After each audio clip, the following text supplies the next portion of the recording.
یہ نکاح فرمایا مگر رخصتی نہیں ہوئی تھی، چونکہ ابھی ان کی جو عمر تھی یہ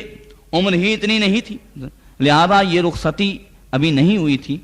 اور رسول اللہ صلی اللہ تعالی علیہ وسلم نے اعلان نبوت فرمایا۔ جب سرکار نے اعلان نبوت فرمایا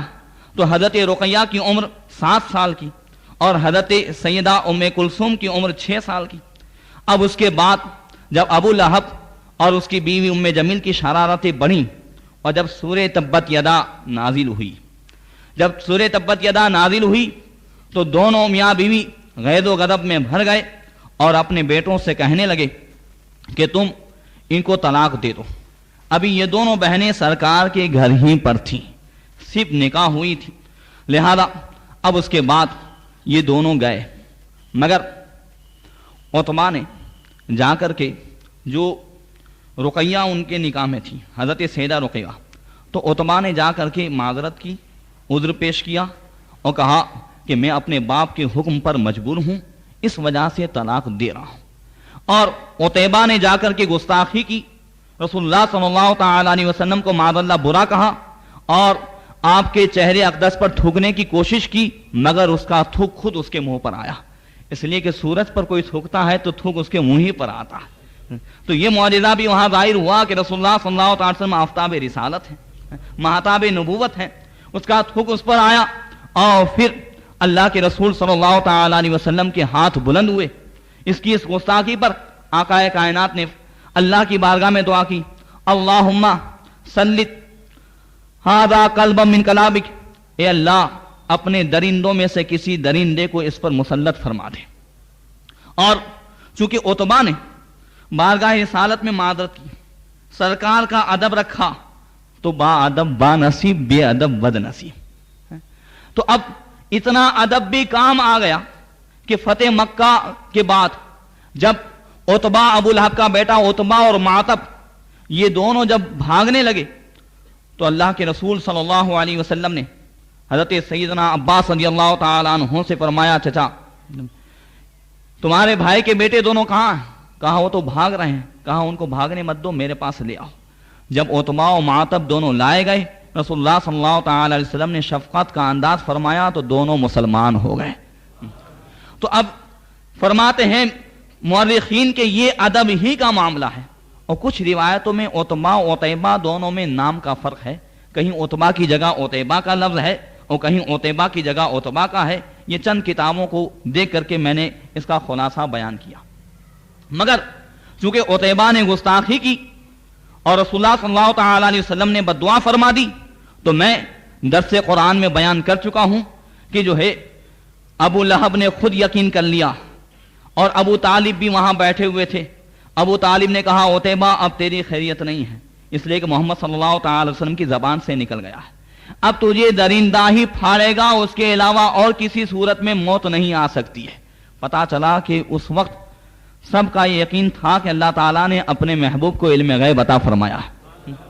اور طاقت و قوت سے نوازا ہے، اس وجہ سے ابو لہب بھی اس فکر میں رہتا تھا، اور جب ملک شام تجارت کی غرض سے یہ نکلے، مقام زرقا پہنچے، وہاں قافلہ ٹھہرا اور شام کا وقت ہوا، ایک شیر کے دہاڑنے کی آواز آئی۔ عتبہ نے جب سنا تو اس کا جسم تھررانے لگا۔ لوگوں نے کہا کیا بات ہے؟ کہا محمد صلی اللہ تعالی علیہ وسلم نے کہا ہے کہ مجھے کوئی درندہ پھاڑے گا، مجھے اس کا خدشہ ہے۔ لوگوں نے کہا جو تیرا حال ہوگا وہ ہمارا حال ہوگا، تو کیوں فکر کرتا ہے، ہم تیری حفاظت کرتے ہیں۔ تمام سامان کو اس طریقے سے انہوں نے اکٹھا کیا کہ ایک ٹیلا بن گیا، اور پھر ارد گرد سب سوئے، ٹیلے پر اس کو سلایا تاکہ جو ہے کوئی درندہ اسے نہ پھاڑے۔ مگر جو ہے ایک شیر آیا، اور آنے کے ساتھ ساتھ اس نے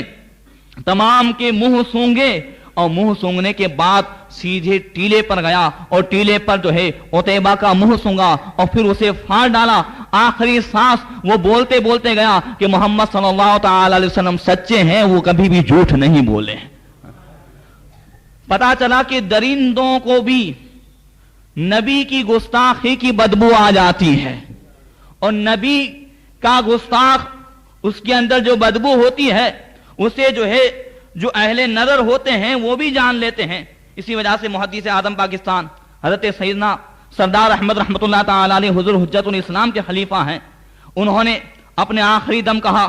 کہ یہ ہاتھ وہ ہاتھ ہے کہ جو آج تک کبھی بھی کسی وہابی کے ہاتھ میں نہیں گیا، بھولے سے بھی میں نے ہاتھ نہیں ملایا۔ کسی نے کہا حضرت آپ کو کیسے پتا چلا؟ ارے آپ تو جو ہے بڑی معروف شخصیت ہیں، کوئی بھیڑ میں بھی آ کر کے ہاتھ ملا گیا ہوگا، مگر آپ کہتے ہیں کہ کبھی بھی ہاتھ نہیں ملایا۔ کہا الحمدللہ، کوئی بھی وہابی تبلیغی آ جاتا تو میں اس کی بدبو سے جان لیتا تھا،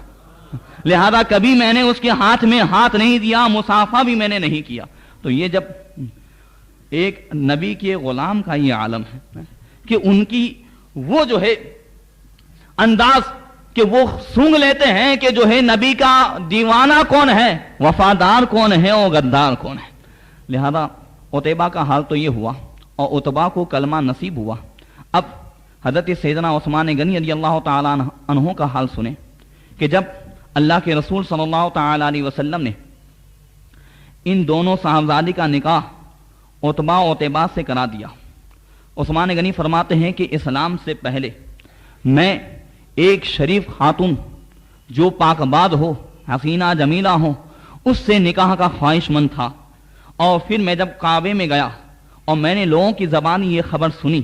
کہ رسول اللہ صلی اللہ تعالی وسلم نے اپنی صاحبزادی کا نکاح عتبہ سے کیا ہے، لہذا میرے دل میں یہ تمنا ہوئی کہ کاش میں سبقت کر جاتا، کاش کہ میں پہل کرتا تو بہت اچھا ہوتا۔ بس اسی افسوس میں اپنے گھر پہ گیا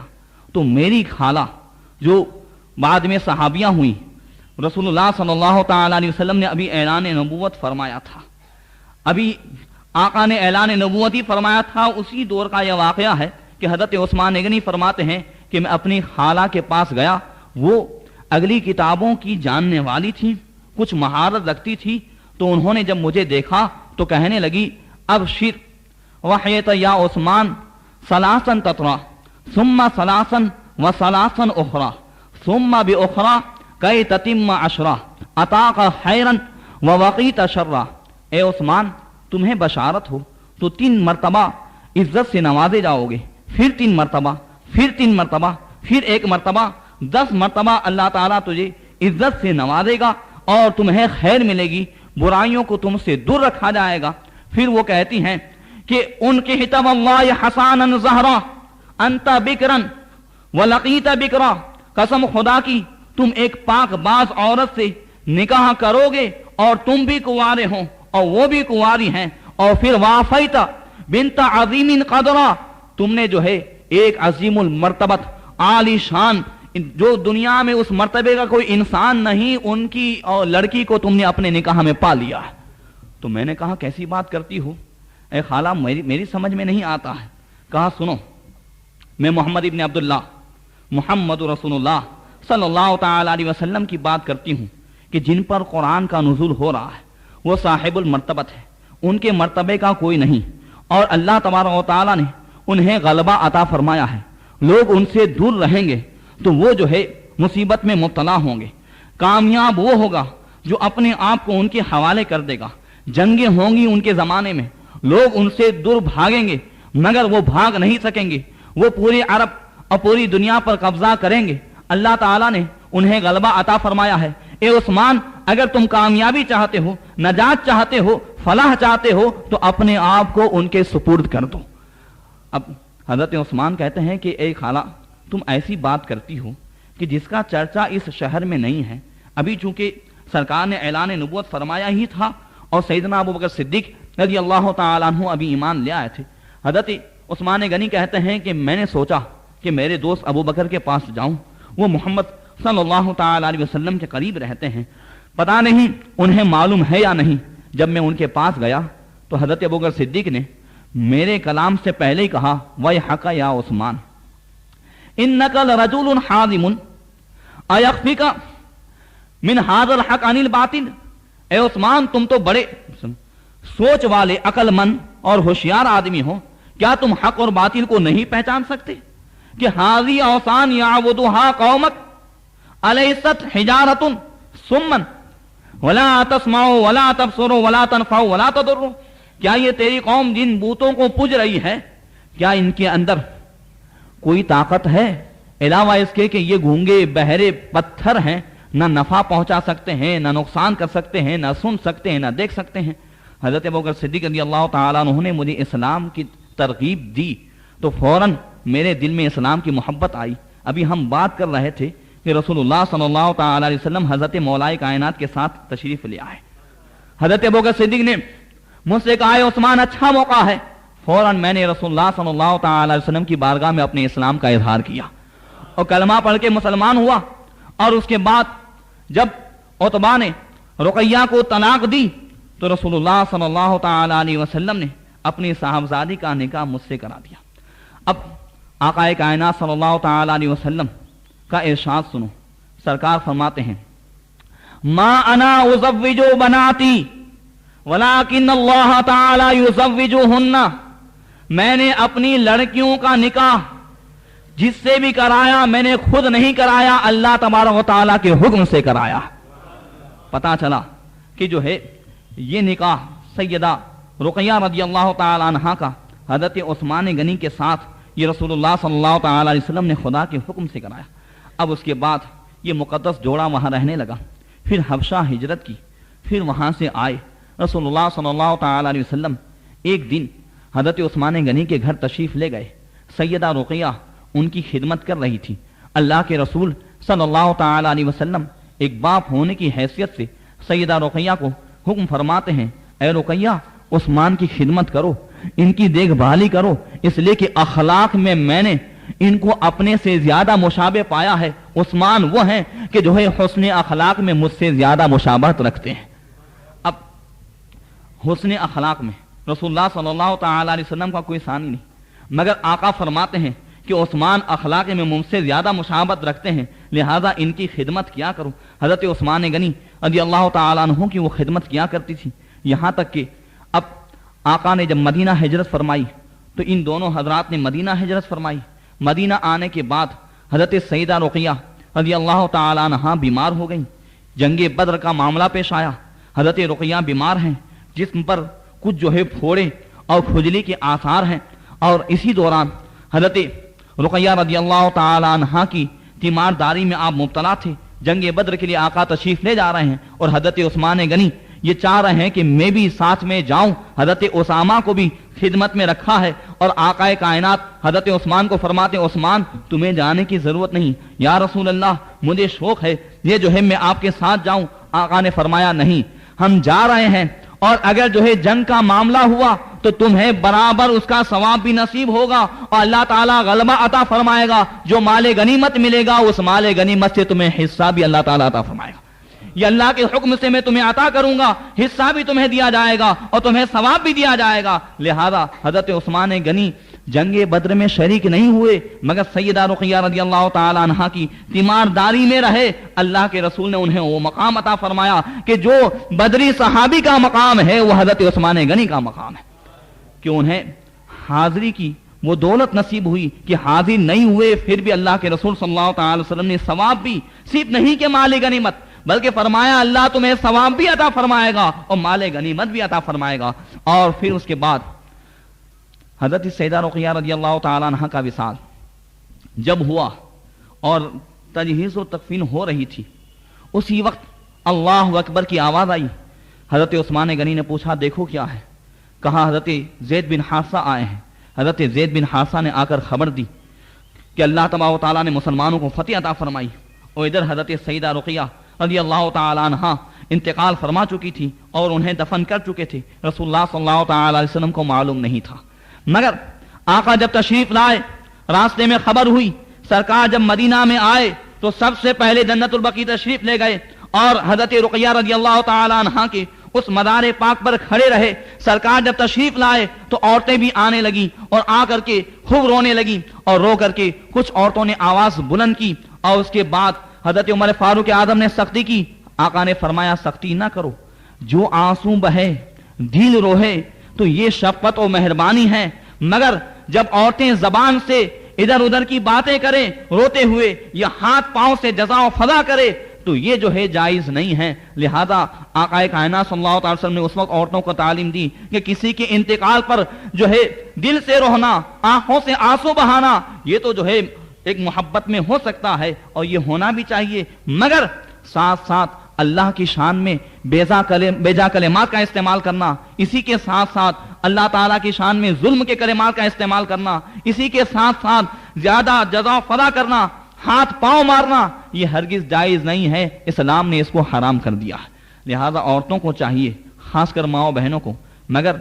یہ جو ہے شیطانی حرکت ہے کہ جب کبھی مجھے عورتوں کے تعلق سے کچھ بیان کرنا ہوتا ہے تو لائٹ غائب ہو جاتی ہے۔ میں اگلے جو میں اعلان کرتا ہوں یا ارادہ کرتا ہوں تو کہ ان تک بات اپنی پہنچاؤں گا، مگر یہ شیطانی حرکت ہے، لہذا کچھ باتیں جو مجھے خاص کرنی تھی آئندہ جمعہ میں انشاءاللہ کروں گا۔ خیر، تو یہ عرض یہ کر رہا تھا کہ سیدہ رقیہ رضی اللہ تعالی عنہا کے وصال کے بعد حضرت عثمان غنی بڑے غمگین رہتے تھے، اور انہیں سب سے بڑا رنج یہ تھا کہ سرکار سے جو ایک رشتہ تھا، وہ سحری رشتہ، سببی رشتہ، یہ جو ہے منقطع ہو گیا ہے۔ ایک دن مسجد نبوی کے اسی دروازے پر حضرت عثمان غنی کھڑے ہیں۔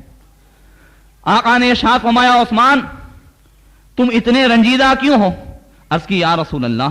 آپ سے جو میرا ایک گہرا رشتہ تھا وہ سیدہ رقیہ کے انتقال سے وہ ختم ہوا۔